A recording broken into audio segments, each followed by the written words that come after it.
કડીમાં થયેલી હત્યાનો ભેદ કડી પોલીસ અને મહેસાણા એલસીબીની 8થી વધુ ટીમોએ ગણતરીની કલાકોમાં જ ભેદ ઉકેલી નાખ્યો. માત્ર ₹12,000ની લૂંટ માટે નોનવેજની લારી ચલાવતા શખ્સે પોતાના ગ્રાહકની હત્યા કરી હતી. ગઈકાલે કડી બલાસર ગામ પાસેથી વિષ્ણુજી ઠાકોરની લાશ મળી હતી. મૃતક વિષ્ણુજી ઠાકોર પાસે ખેતીની આવકના પૈસા હોવાની જાણ થતાં આ બનાવ બન્યો હતો. આરોપીએ છાશ લેવા જવાના બહાને એક્ટિવા પર લિફ્ટ માંગી અને હત્યા કરી હતી. પોલીસે સીસીટીવી ફૂટેજ, હ્યુમન સોર્સિસ અને ટેકનિકલ ઇન્ટેલિજન્સની મદદથી હત્યાનો ભેદ ઉકેલ્યો હતો. મૂળ બિહારના વતની અને હાલ કડીમાં રહેતા આરોપી મોહમ્મદ નુમાનની ધરપકડ કરી હતી. 14 તારીખે રાત્રે 9 વાગ્યા આસપાસ બલાસર પરાની સીમ વિસ્તારમાંથી અલુસણા ગામના વિષ્ણુજી તખાજી ઠાકોરની શરીરના ઊંડા ઘા મારી મરણ નિપજાવેલું હોય એ રીતની હકીકત કડી પોલીસ સ્ટેશને મળતા તાત્કાલિક કડી પીઆઈ અમો તેમજ એલસીબી પીઆઈ પોતાની તમામ ટીમો સાથે ત્યાં આવી ગયેલા. પોલીસે તાત્કાલિક ગુનાની ગંભીરતા ધ્યાને રાખી 8થી વધારે ટીમો બનાવી 16થી વધારે સીસીટીવી અને સર્વેલન્સ કરી ચેક કરતા સીસીટીવીની અંદર ઉપરોક્ત મરણ જનાર છેલ્લા બનાવથી 10-15 મિનિટ પહેલાં એક વ્યક્તિ સાથે જતા જણાઈ આવેલ, જેની પૂછપરછ કરતા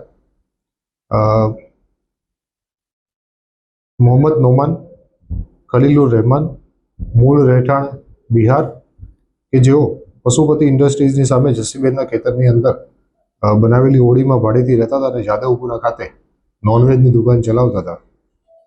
તેઓ એમની સાથે જતા જણાયેલ. ત્યારબાદ પોલીસ દ્વારા ઉપરોક્ત ઈસમની શોધખોળ કરતા ઈસમ જે એમનું રહેઠાણ હતું તે મળી ન આવેલ, જેથી શંકા જતા પોલીસે અલગ અલગ ટીમ બનાવી અને એમને હસ્તગત કરીને પૂછપરછ કરતા સદર ઈસમ દ્વારા આ બનાવ બનેલો હોય ને એનું મર્ડર કરેલું હોવાનું જણાઈ આવતા અત્યારે એની અટક કરેલ છે. પીઆઈ એએસ રબારી નાઓ અત્યારે એની આગળની કડક પૂછપરછ કરી રહ્યા છે અને રિમાન્ડની કાર્યવાહી કરવામાં આવી રહી છે. મર્ડર કરવાનું કારણ શું આવ્યું? ઉપરોક્ત ઈસમ ખેતીનું કામ કરતા હતા અને અવારનવાર મોટી રકમ એમની પાસે હોવાનું આ વ્યક્તિને જાણતો હતો, જેથી એના પાસેથી આ પૈસા પડાવી લઈ લૂંટ કરવા માટે થઈ અને આ મર્ડર કરેલું હોવાનું અત્યારે પ્રાથમિક દ્રષ્ટિએ જણાઈ આવેલું છે. રિમાન્ડમાં વધારે હકીકત બહાર આવશે તો આપને જણાવીશ. સ્થાનિક જગ્યાએ ચેક કરાવતા કોઈ જગ્યાએ જણાવેલું નથી, પરંતુ હજુ પણ અમારી તપાસ ચાલુ છે. રિમાન્ડ દરમિયાન હકીકત કદાચ બહાર આવી પણ શકે. એક જ અઠવાડિયામાં સતત 3 મર્ડર, પોલીસની કામગીરી પ્રત્યે કેટલાક સવાલ?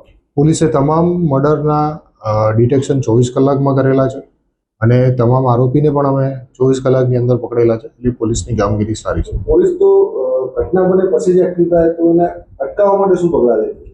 પોલીસ અટકાવવા માટે અમે વારે ઘડીએ ફૂટ પેટ્રોલિંગ, કોમ્બિંગ તેમજ નાઇટ પેટ્રોલિંગ વધારતા હોઈએ છીએ અને અટકાયતી પગલાંની પણ કામગીરી કરતા હોઈએ છીએ. આજે બલાસર ગામે 3 ભેંસો ચોરી અને એના કત્લ કરી નાખી એ બાબતમાં એ બાબતની અંદર અત્યારે પોલીસ ત્યાં પહોંચી છે અને હકીકતની તપાસની ચાલુ છે. જેડીસી ન્યૂઝ સાથે ભાવિન ભાવસાર, મહેસાણા.